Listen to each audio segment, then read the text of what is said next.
All right, we'll take a look at using circular pattern. We have quite a few parts that have holes that are equally spaced. In this demonstration, I'm not worried about the hole type or the size mainly. I'm worried about equally spacing these. So to do this, we're going to use circular pattern.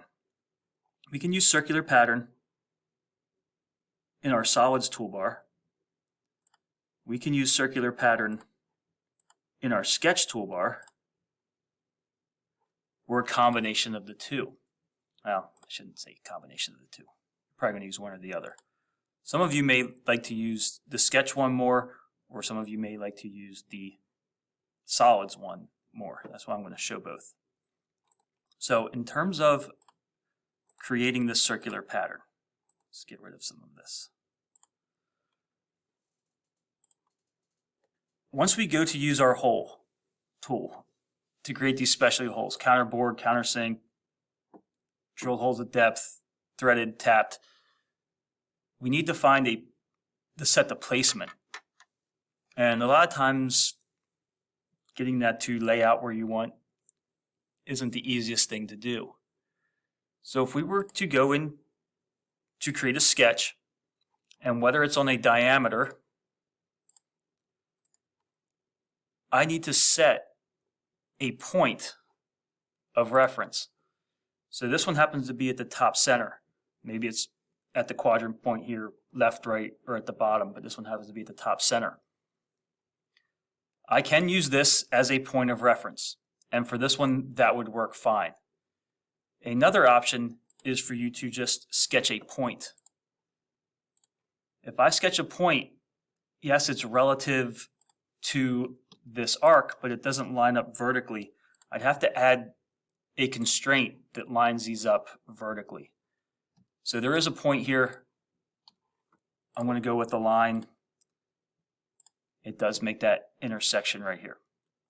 So that point is going to be the placement for one of my specialty holes. So when I reference this point, I have a dimension here that's going to actually fit onto this part. I'm going to hit OK. Again, we're not worried about the hole type or dimensions. We're looking at circular pattern. I can now use my pattern-driven tool, circular pattern. I want to select a feature. Your hole tool creates a feature in your timeline. So I want this feature to happen on a given axis.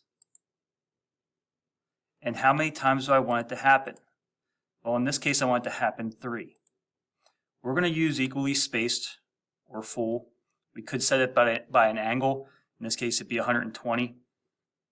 But most times we're looking for equally spaced.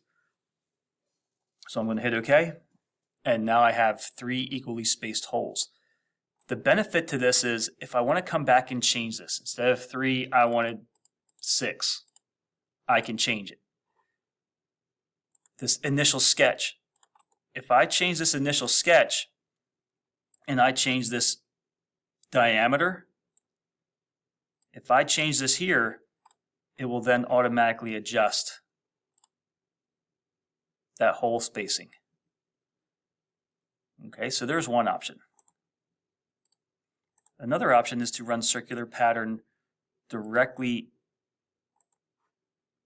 in the sketch. Again, which one you prefer, that is personal preference. But if I start a sketch on this surface, and again, if I go with the circle, because most of them are based on a diameter, if I had a single point where I use the line, I can circular pattern that. The problem with the point is I don't have any alignment. There's a way around it, I should tell you.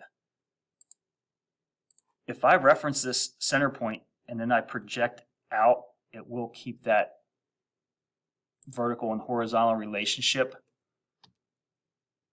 I can now run circular pattern in my sketch. So this point, I want to base off of this center point. And again, how many times I'm using full, so I get equal spacing, and hit OK. So now I have 3 points of reference when I go to create this specialty hole.